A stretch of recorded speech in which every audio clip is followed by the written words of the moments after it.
लहर का तो पता नहीं, लेकिन मोदी की लहर तेज है। झाड़ू वाले का थोड़ा मोदी ने सुधार कर दिया। 24 लोकसभा चुनाव आ रहा है, तो आपकी किसी तरफ वोट जाएगी? किसका पलड़ा भारी है इस बार? भाई पलड़ा भारी तो था मोदी का, देख खट्टर का।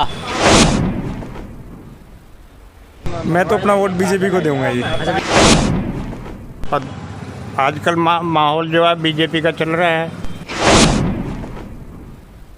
पक्का जाएगी, मोदी के नाम पे जाएगी। नमस्कार दाऊ जी।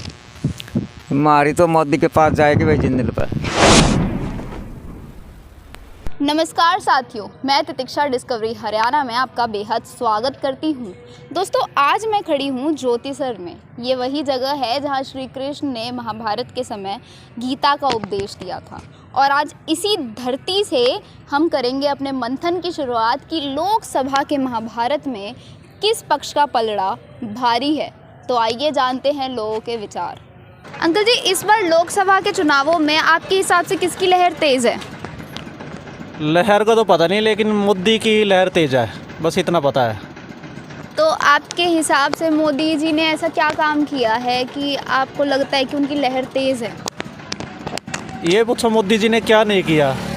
भारत को मतलब कि नीचे स्तर से ऊपर तक पहुंचा दिया। विदेशों में इंडिया की पहचान हो रही है, एक नंबर पे पहचान हो रही है। ये सिर्फ मोदी जी के कारण हो रही है, क्योंकि इंसान का प्रभाव पड़ता है, उसके बोलने का प्रभाव पड़ता है। अंकल जी, आपके हिसाब से कुरुक्षेत्र में किसकी लहर है? मैं बीजेपी का आदमी हूँ बेटी, खुद ही बीजेपी पार्टी का आदमी। मैं बीजेपी का वोट दूंगा। सही है अंकल जी। तो मतलब आपके हिसाब से क्या काम बीजेपी ने किया है ऐसा? बहुत काम किया है मेरे गाँव में। जो सुधा सभास है, मंत्री है, जो आप हरियाणा का मंत्री है, ये तो जिस वक्त फ़ोन करते हैं हम हमारे घर के लिए पहुँचाता। मैं उसका चाचा लगता हूँ। नमस्कार अंकल जी। बस अंकल जी, इस बार लोकसभा के चुनावों में आपका पक्ष किस तरफ जाता है? हमारा पक्ष नहीं है। हम जो बात बता रहे हैं ना, वो लोग कहीं कहते हैं भी थोड़ा झाड़ू वाले का थोड़ा। तो आपके हिसाब से उन्होंने क्या ऐसे काम किए हैं कि आप उन्हें वोट देना चाहते हैं? नहीं, मैं वोट देना चाहता हूँ। हम तो जिस पार्टी से उससे जुड़े हैं, लेकिन हम जैसे बैठे हैं उस हिसाब से बात करते हैं ना। कई बंदे कहते हैं अभी झाड़ू वाले को वोट देंगे। मैं किसी और पार्टी से हूँ जो हमने बात की है, लेकिन आगे जैसी पब्लिक चाहती है। नमस्कार दोस्तों, मैं ईशान डिस्कवरी हरियाणा से आपका बहुत बहुत स्वागत करता हूं। दोस्तों, जिस प्रकार गर्मियां बढ़ती जा रही है, उसी प्रकार चुनावी माहौल भी गर्मा रहा है। तो आइए जानते हैं जनता के विचार कि कौन रहेगा लोकसभा का हकदार। तो दोस्तों, हमारे साथ युवा वर्ग भी जुड़ चुका है। आइए युवा वर्ग से पूछते हैं कि वो पहली बार वोटिंग कर रहे हैं। नमस्कार भाई। तो ये आपकी पहली बार वोटिंग होगी? हाँ जी। तो कैसा लग रहा है इस बार आप चुनाव में? आप किसको वोट दोगे, किसको देख रहे हो? मेरी जो वोट जाएगी वो इंडिया गठबंधन को जाएगी। तो यहाँ से डॉक्टर सुशील कुमार गुप्ता जी जीतेंगे। ठीक है, बहुत बहुत धन्यवाद भाई आपका। Thank you. कल जैसे 2024 लोकसभा चुनाव आ रहे हैं, तो आप किसको अपना उम्मीदवार देख रहे हैं? मतलब क्या आपकी डिमांड है, क्या आपके विचार है कि यह काम हमारा होना चाहिए? तो आएगा भाई मोदी। हाँ, मोदी ने सुधार कर दिया, छोटे से लेकर बड़े तक। और 60 साल में किसी ने नहीं कराया, कांग्रेस ने नहीं कराया जो मोदी ने करे।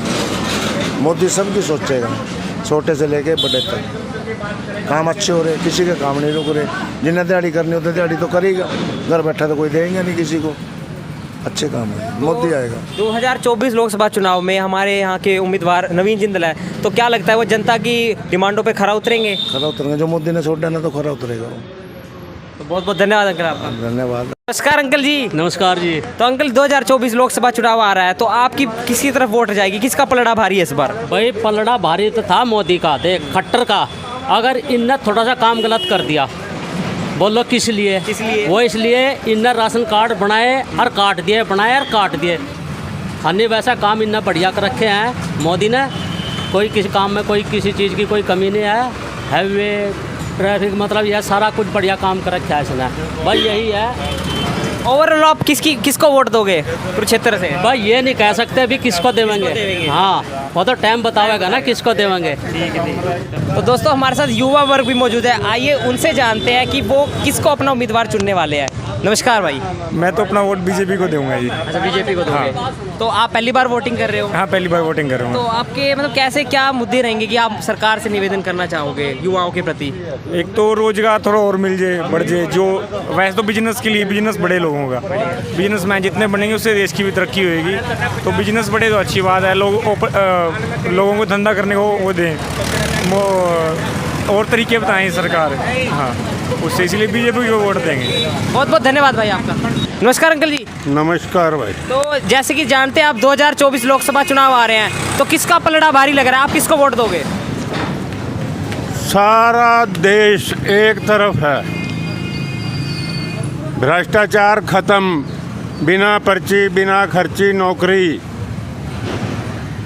राष्ट्रवाद, हिंदू धर्म, हिंदुत्व, इन चीज़ों पे पूरा जनता एक तरफ है। बस पक्का जाएगी, मोदी के नाम पे जाएगी, चाहे कैंडिडेट कोई हो, मोदी को जाएगी वो।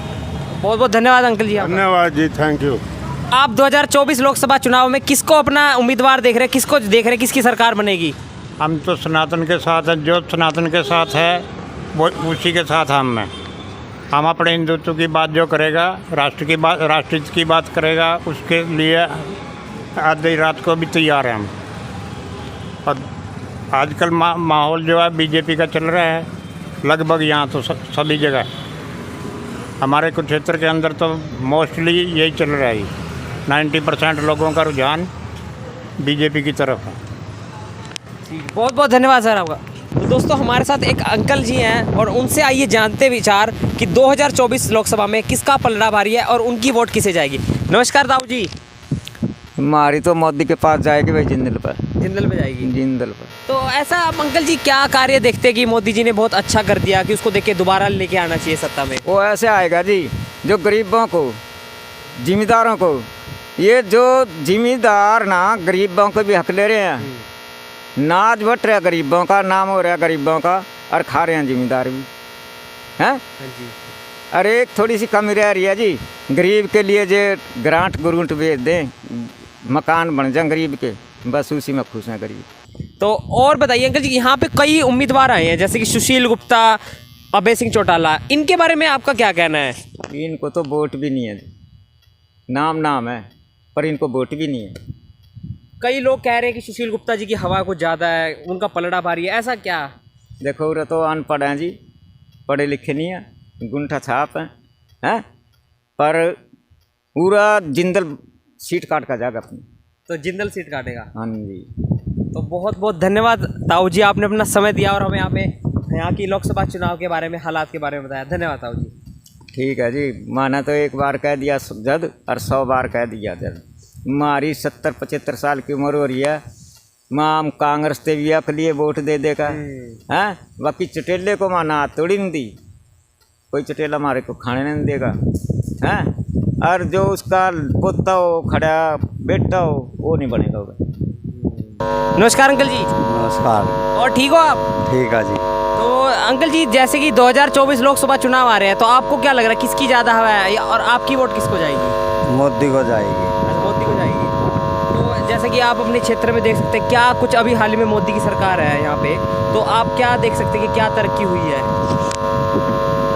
मोदी ने काम अच्छे करे हैं, इस करके मोदी पे ही जाऊंगी ज़्यादातर वोट। किसने कितना काम किया, किसने किया विकास, क्या है लोकसभा के मौजूदा हालात?